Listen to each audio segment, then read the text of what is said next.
So back in the post-war period in the 50s, 60s and 70s, local authorities had a large stock of social housing that they could rent to social tenants at an affordable level.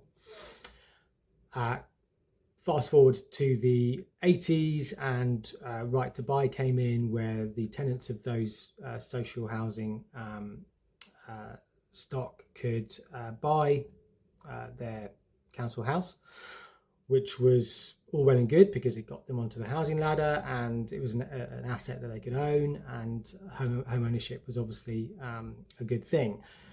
However, the stock of the social housing stock that was bought up during that period was never replaced. And local authorities, for one reason or another, basically offloaded the responsibility of housing onto the private rented sector.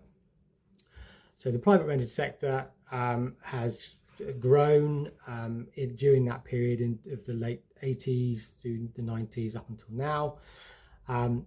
That coupled with a cost of living crisis that has caused affordability for young first-time buyers to get on the housing ladder has caused a big swell in demand for rental property, limited supply because the private rented sector is carrying the full burden. The local authorities then, in their wisdom, decided that housing benefits shouldn't be paid from the council direct to the landlords.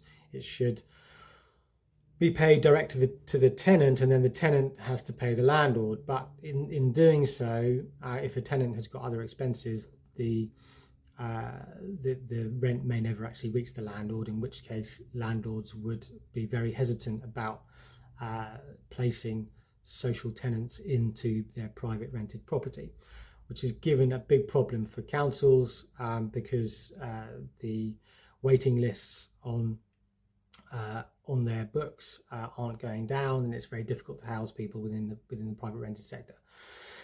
So now we've got a situation where everyone agrees that pretty much that social housing needs to be built and fast. However, one of the things that I thought of the other day, which apparently does already exist, but it's not very well publicised, is allowing councils to buy back stock from the private rented sector to use for social housing. This would be a much faster way of bringing stock back into the social sector.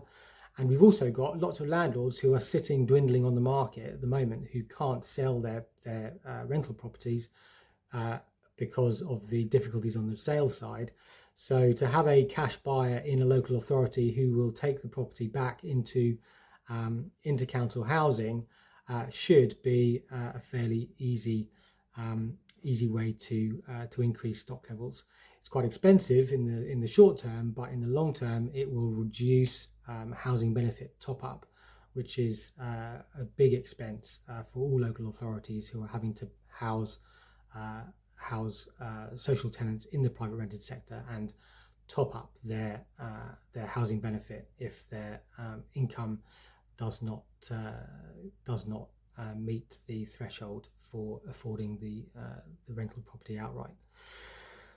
So we've got a real imbalance at the moment, lack of affordability on the sales side, which is causing the sales market to stagnate.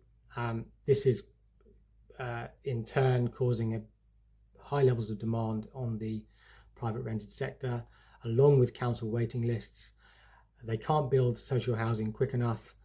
Councils have got to buy back the stock, take it back into social ownership, and use those assets for affordable housing. And that is a fast track way to help redress the balance between the private rented sector and social housing.